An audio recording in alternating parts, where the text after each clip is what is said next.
Meus irmãos em Cristo, a paz do Senhor Jesus, mais um vídeo onde nós estaremos trazendo a lição da Escola Bíblica Dominical.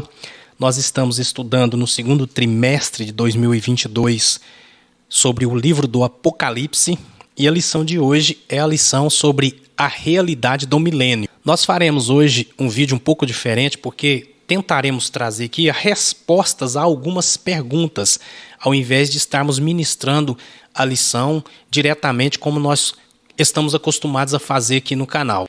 A primeira pergunta que nós gostaríamos de esclarecer é: o que é o milênio? Bom, irmãos, o termo milênio significa 1000 anos. Ao lermos Apocalipse capítulo 20, do verso 1 ao 7, nós vamos perceber que esse termo aparece 6 vezes nesses 7 versículos. Então, para nós entendermos um pouquinho mais do assunto, irmãos, nós precisamos também ler outras passagens que nos falam sobre essas últimas coisas, que nos falam sobre escatologia. Não podemos ficar apenas na leitura do Apocalipse. Não é só o Apocalipse que trata ou que narra sobre eventos escatológicos.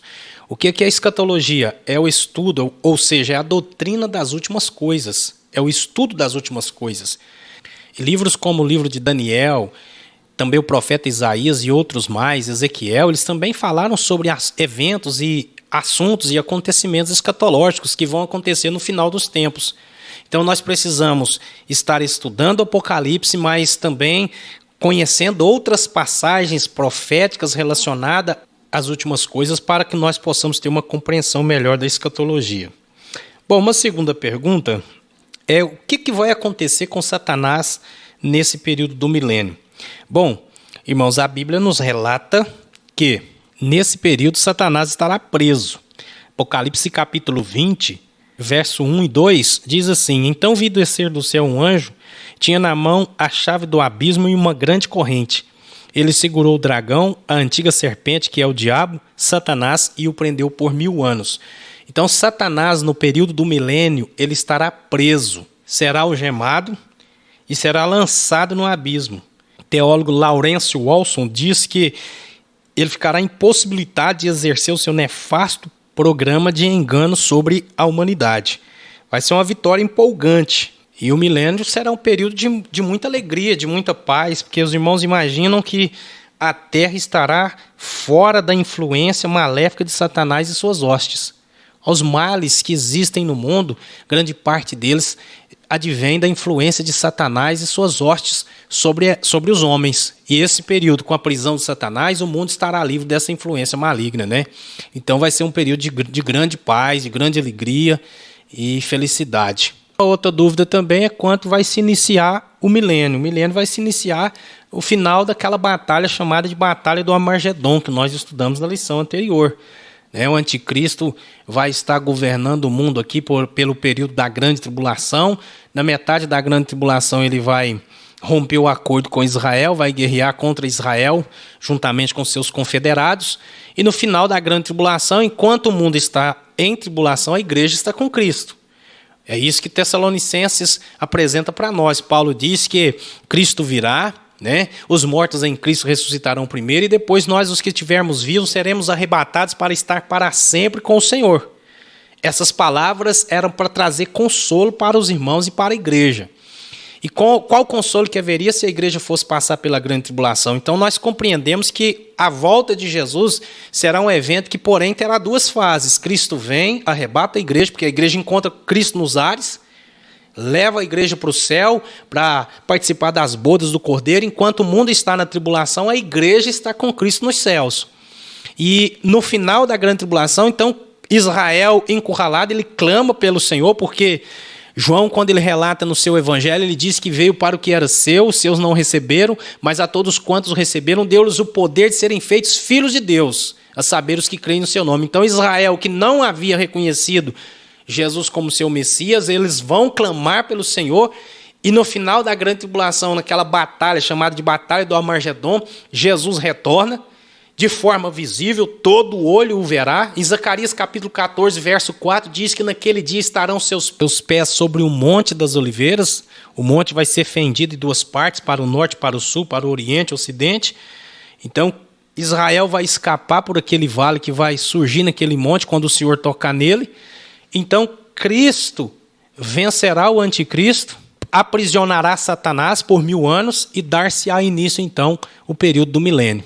E alguns ainda perguntam o que vai acontecer com o anticristo e com o falso profeta. Bom, Apocalipse 19, verso 20, diz claramente o que vai acontecer com o anticristo.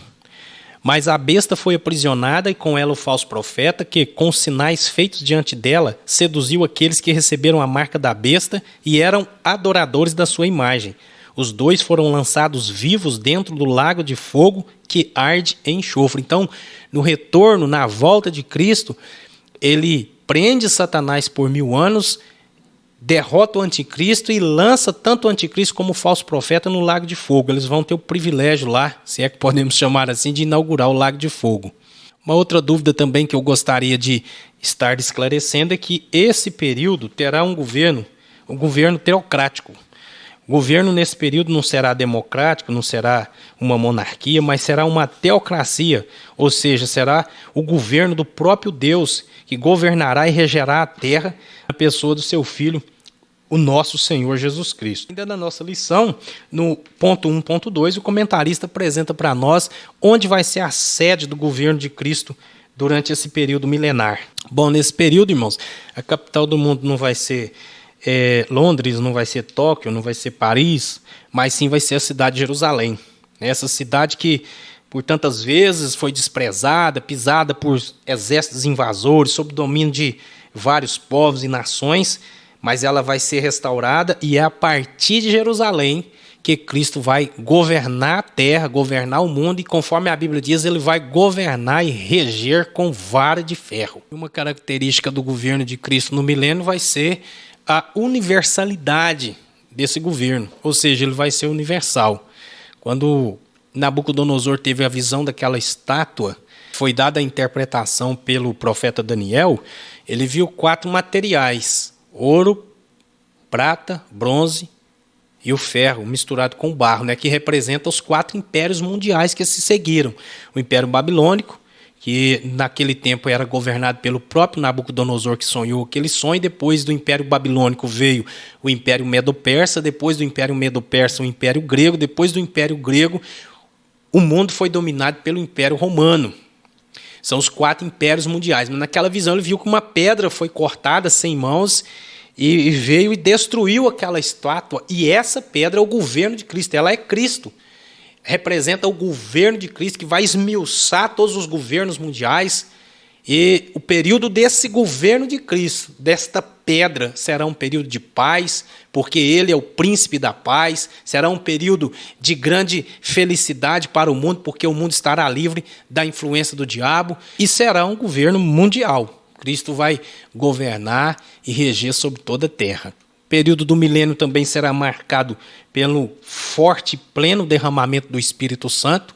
Quando Pedro pregou o sermão no dia de Pentecostes, registrado em Atos 2, ele atribuiu aquilo que estava acontecendo àquela profecia de Joel capítulo 2. E há de ser, diz Deus, do meu Espírito derramarei sobre toda a carne, os vossos filhos e as vossas filhas profetizarão, os vossos jovens terão visões, os vossos velhos sonharão sonhos, e até sobre os servos e as minhas servas derramarei o meu Espírito. Então teve ali um cumprimento desta profecia de Joel, mas foi um cumprimento parcial.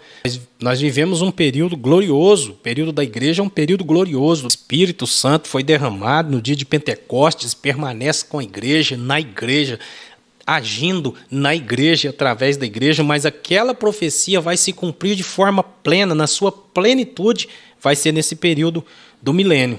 É no milênio que nós veremos essa profecia se cumprir na sua plenitude. Essa será a condição espiritual da terra, do mundo, durante o período do milênio. Agora, no tópico 3, o nosso comentarista nos apresenta as características do milênio. Bom, a primeira característica que é apresentada no tópico 3.1 é que os homens não vão mais fabricar armas, e as armas vão virar instrumentos agrícolas. Todo o dinheiro que é gasto no período do milênio, irmãos, todo o dinheiro que é gasto com armas militares, com poderio bélico e militar, vai ser revertida para a produção de alimento. É o que nos apresenta Isaías, capítulo 2, verso 4. Isaías 2,4 diz assim: e ele exercerá o seu juízo sobre as gentes e repreenderá muitos povos, e estes converterão as suas espadas em enxadões e as suas lanças em foices. Não levantará espada nação contra nação e nem aprenderão mais a guerrear. Importante nós lembrarmos que em Isaías capítulo 9, versículo 6, Jesus é apresentado com um título, e esse título é o Príncipe da Paz. Nós desfrutamos da paz de Deus hoje, a nossa vida foi pacificada, nós temos um relacionamento com Deus, Cristo é a nossa paz, mas no período do milênio, esse título de Cristo vai ter o seu cumprimento pleno. Ele, como príncipe da paz, trará paz ao mundo. Nós estamos vivendo no período presente um período de muita tensão, a guerra na Ucrânia, a Ucrânia guerreando com a Rússia, ameaçando o uso de uma arma nuclear caso alguém defenda a Ucrânia, e o mundo vive uma constante tensão, mas no período do milênio, o príncipe da paz vai governar, e esse período vai ser um período marcado pela perfeita paz. Será um período de imensa paz, paz perfeita. E não somente isso, mas a terra também vai se encher do conhecimento de Deus. Nesse período, Isaías capítulo 11, verso 9 diz: não se fará mal nem dano algum em todo o monte da minha santa cidade, porque a terra se encherá do conhecimento do Senhor como as águas cobrem o mar. No milênio, o conhecimento de Deus e sobre a sua palavra vai trazer uma grande revolução no mundo. Teorias como teorias da evolução, ideologia de gênero e outras coisas, né, os valores que são contrários os princípios divinos, isso vai desaparecer. Isso não vai existir, isso não vai ter lugar nesse período, que será um período de uma perfeição absoluta, Deus vai mostrar para o homem que ele é o único rei que governa com retidão, com justiça e perfeição sobre a terra. E uma outra característica do período do milênio vai ser a longevidade do homem.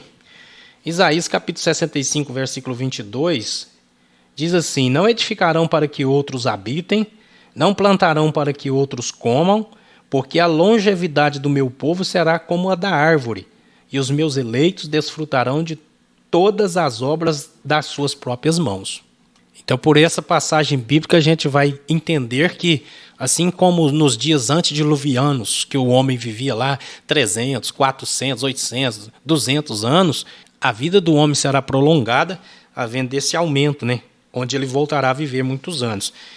O comentarista até faz um comentário aqui dizendo que se o pecado e a ação demoníaca limitaram e reduziram a existência humana, a ausência de Satanás, que vai estar preso nesse período, conforme diz Apocalipse capítulo 19, capítulo 20, verso 2, e a presença redentora de Jesus na terra certamente darão ao homem um novo tempo no que tange a existência, sua adoração e também qualidade de vida. Então será um período de boa qualidade de vida e também de muita longevidade. Eu acredito, irmãos, que esses são os esclarecimentos que nós poderíamos fazer aqui a respeito desta lição, que tem como tema a realidade do milênio.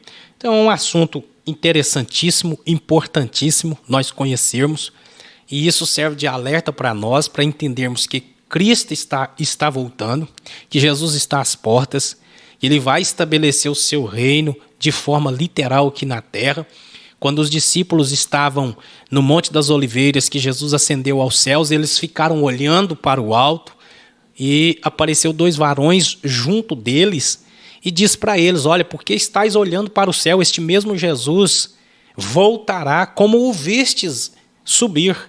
Então, a iminente volta de Jesus e o estudo do Apocalipse nos leva a isso, a estarmos preparando a nossa vida, vivendo uma vida de santidade, pois a Bíblia diz: segui a paz com todos e a santificação, sem a qual ninguém verá o Senhor, para que nós não sejamos pegos de surpresa, mas estejamos preparados para esse dia glorioso que Cristo voltará para arrebatar a sua igreja e depois o estabelecimento do seu reino durante o período do milênio. Então, que Deus abençoe. Nós esperamos ter contribuído um pouquinho aí para esclarecer alguma coisa a respeito do assunto.